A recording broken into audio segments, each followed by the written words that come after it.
Subscribe करें हमारा YouTube channel, bell icon को क्लिक करना ना भूलें, जिससे आगे आने वाले सभी YouTube अपडेट्स, वीडियोस, नोटिफिकेशंस आपको मिलते रहें। Good morning everyone, welcome to current affairs education. Current affairs education में आज हम चर्चा करेंगे 9 सितंबर के उन तमाम महत्वपूर्ण करंट अफेयर्स की जो विभिन्न परीक्षाओं में पूछे जाने की पूरी संभावना है।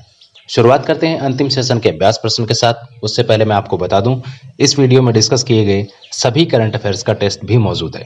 अगर आप टेस्ट देना चाहते हैं तो इसके लिए डिस्क्रिप्शन में टेलीग्राम चैनल का लिंक दिया हुआ है। टेलीग्राम चैनल है वो ज्वाइन कर लीजिए ताकि आप अपनी तैयारी को भी देख सकें कि कितनी तैयारी आपकी है और किस प्रकार से आप रिकॉल कर पाते हैं। अंतिम सेशन में हमने आपसे पूछा था वर्ष 2020 में कौन सा पोषण माह मनाया जा रहा है, तो इसका सही आंसर है तीसरा। आप में से अधिकतर ने इसका गलत जवाब दिया। सही आंसर होगा तीसरा पोषण माह है वो मनाया जा रहा है। इसकी घोषणा 8 मार्च 2018 को हुई थी झुंझुनू राजस्थान से। प्रधानमंत्री नरेंद्र मोदी ने इसकी शुरुआत की थी और पहला पोषण माह मनाया गया था सितंबर 2018 में। तो इस प्रकार से ये तीसरा पोषण माह है, आपको याद रखना है। आगे बढ़ते हैं आज की करंट अफेयर्स की ओर। सबसे पहले विश्व साक्षरता दिवस, ये याद रखना है, बहुत ज्यादा इंपॉर्टेंट है। 8 सितंबर को प्रतिवर्ष विश्व साक्षरता दिवस है वो मनाया जाता है और इस बार की जो थीम है वर्ष 2020 की, इसकी थीम है साक्षरता, कोविड-19 संकट और उससे आगे शिक्षा और अध्ययन। ये इसकी थीम है जो आपको याद रखनी है। नेक्स्ट, वेरी इंपॉर्टेंट, खासतौर पे मैं कहूँगा यहाँ पे यूपीएससी पॉइंट ऑफ व्यू से इंपॉर्टेंट है ये अगला टॉपिक, जिसका नाम है रियल मैंगो। क्या है रियल मैंगो, बता देता हूँ। कन्फर्म रेलवे टिकट को बेकार करने वाला अवैध सॉफ्टवेयर था जिसको आरपीएफ ने समाप्त कर दिया है पूरी तरह से, ठीक है। और इसके साथ ही यहाँ पर 100 से भी ज्यादा अपराधियों को भी गिरफ्तार किया है। देखिए ये किस प्रकार से काम करता था। रियल मैंगो एक अवैध सॉफ्टवेयर था जो रेलवे की कंफर्म टिकट, जो रेलवे के सिस्टम में जो टिकट कंफर्म होती थी उसमें सेंधमारी करके एक नकली टिकट हासिल करता था और रेलवे द्वारा जो कंफर्म की जाती थी उसको वह कैंसिल कर देता था। इस प्रकार से जो एजेंट होते थे, जो दलाल होते थे, जो सेंधमारी करते थे, उनको बेनिफिट मिलता था। वो टिकट जारी कर लेते थे, अपने आप वो टिकट जारी कर लेते थे और वो दूसरे किसी व्यक्ति को दुगुने या तिगुने दाम में भी बेच देते थे। तो इस प्रकार से यहाँ पे रेलवे को भी नुकसान था और आम जनता को भी यहाँ पे नुकसान था। इसलिए काफी समय से आरपीएफ इसको खत्म करने में लगी हुई थी और फाइनली आरपीएफ ने रियल मैंगो सॉफ्टवेयर को खत्म कर दिया पूरी तरह से। रियल मैंगो सॉफ्टवेयर V3 और V2 कैप्चा को बाईपास करता था, यानी ये डायरेक्ट सेंधमारी करता था आईआरसीटीसी की वेबसाइट पर, यानी कि रेलवे को इससे काफी नुकसान हो रहा था। और इसके साथ में अपराधियों को गिरफ्तार करने के साथ में 5 लाख रुपए की टिकट है वो भी यहाँ पर जब्त की है आरपीएफ ने। इसके अलावा और कौन कौन से ऐसे सॉफ्टवेयर थे या पोर्टल थे जिनको आरपीएफ ने खत्म किया है, उनके नाम मैं आपको बता देता हूँ, याद रखेंगे।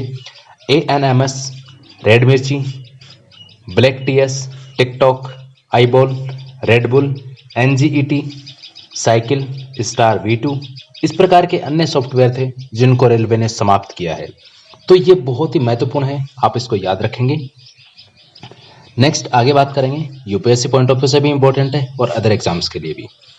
ADB यानी कि एशियाई विकास बैंक और भारत के मध्य $500 मिलियन का ऋण समझौता हुआ है। इसके तहत 82 किलोमीटर लंबे Delhi Meerut RRTS regional rapid transit system, RRTS का मतलब है यहाँ पे रीजनल रैपिड ट्रांजिट सिस्टम। तो इस 82 किलोमीटर लंबे दिल्ली मेरठ कॉरिडोर का निर्माण है वो प्रस्तावित है। इसके तहत क्या होगा, देखिए इस योजना के तहत कुल 1 अरब का समझौता हुआ है। 1 अरब में से $500 मिलियन के रूप में यह पहली किस्त मिली है और यहाँ पर कहा गया है कि इस 82 किलोमीटर लंबे कॉरिडोर को इस प्रकार से विकसित किया जाएगा कि जो समय है वो कम लगे और यहाँ पर ट्रेनों की स्पीड है वो 180 किलोमीटर प्रति घंटे तक पहुंच चुके। तो यहाँ पर जो ट्रेनें चलेंगी वो 180 किलोमीटर प्रति घंटे की रफ्तार से चलने वाली हैं और काफ़ी अच्छी यहाँ पर कनेक्टिविटी होने वाली है। जो मॉडर्न टेक्नोलॉजी है उसका यहाँ पर इस्तेमाल किया जाएगा। और ये कहाँ से कहाँ तक होगी, देखिए इसकी एग्जैक्ट लोकेशन मैं आपको बता देता हूँ। ये सराय काले खां से लेके, ये जो दिल्ली में स्थित है सराय काले खां, यहाँ से लेके मोदीपुरम मेरठ तक इस कॉरिडोर का निर्माण है वो किया जाएगा। तो ये चीज़ आपको ध्यान रखनी है, वेरी वेरी इंपॉर्टेंट। नेक्स्ट हम आगे देखते हैं। देखिए जब एडीबी की चर्चा की है तो एडीबी के बारे में मैं आपको बता देता हूँ। एडीबी की फुल फॉर्म है एशियन डेवलपमेंट बैंक, एशियाई विकास बैंक, और इसका हेडक्वार्टर यानी इसके हेडक्वार्टर हैं मनीला में, मनीला फिलीपींस में। इसकी स्थापना हुई थी 1966 में, 1966 में। और एडीबी के कुल सदस्य हैं 68 कंट्रीज हैं इसके मेंबर हैं। नेक्स्ट आगे बढ़ते हैं। हुनर हाट क्यों चर्चा में है? देखिए काफी टाइम बाद इस कोरोना महामारी की वजह से हुनर हाट है इसका आयोजन नहीं हुआ था 2020 में, तो अब इसका आयोजन होने जा रहा है 9 अक्टूबर से। अक्टूबर में इसका आयोजन है वो शुरू होगा, 9 से 18 अक्टूबर तक इसका आयोजन है वो प्रयागराज में किया जाएगा।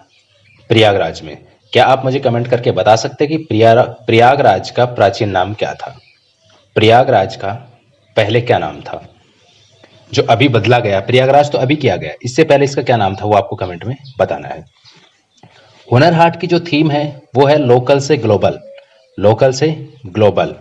और इस बार ये जो प्रयागराज में होने वाला है हुनर हाट, इसमें सबसे ज्यादा जो देखने को मिलेंगे वो होंगे स्वदेशी खिलौने। तो कहा जा सकता है कि यहाँ पर जो लोकल चीजें हैं उनको यहाँ पर ब्रांडिंग मिलेगी। इसके साथ ही आत्मनिर्भर भारत है उसके तहत उस पहल का भी यहाँ पर काफी संगम आपको देखने को मिलेगा।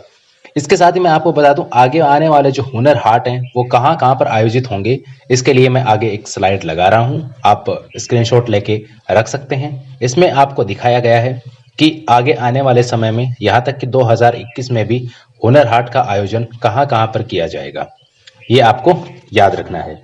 नेक्स्ट HIL इंडिया लिमिटेड, देखिए आगे आने वाले ये लगभग वन लाइनर हैं। तो सबसे पहले है HIL इंडिया लिमिटेड द्वारा जाम्बिया को मलेरिया नियंत्रण कार्यक्रम के लिए 114.2 मीट्रिक टन DDT की आपूर्ति का यहाँ पर निर्णय लिया गया है। और देखिए एक चीज यहाँ पे आपको याद रखनी है, थोड़ा सा साइंस का क्वेश्चन है ये, DDT, क्या आप मुझे बता सकते हैं DDT की फुल फॉर्म क्या है और इसका प्रयोग ये मलेरिया नियंत्रण के लिए किया जाता है? तो आपको ये याद रखना है कि HIL इंडिया लिमिटेड द्वारा किस देश को मलेरिया नियंत्रण के लिए 114.2 मीट्रिक टन DDT की आपूर्ति की जा रही है। तो इसका सही आंसर होगा जाम्बिया। जाम्बिया की कैपिटल है वो भी आप मुझे कमेंट करके बताइए। नेक्स्ट है जम्मू कश्मीर की आधिकारिक भाषाएं, आपको याद रखनी है, काफी चर्चा में है इस समय। जम्मू कश्मीर की आधिकारिक भाषाएं हैं कश्मीरी, हिंदी और डोगरी।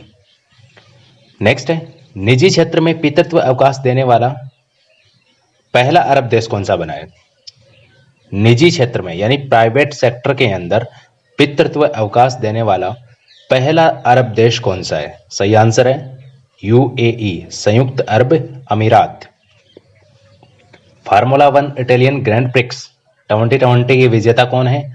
पिएरे गैस्ली इसके विजेता हैं। वोडाफोन आइडिया का नया नाम क्या है? वोडाफोन आइडिया ने अभी अपना नया नाम रखा है जिसका नाम है VI। ये आपको याद रखने हैं, कुछ वन लाइनर क्वेश्चन है, विभिन्न प्रतियोगी परीक्षाओं में पूछे जा सकते हैं।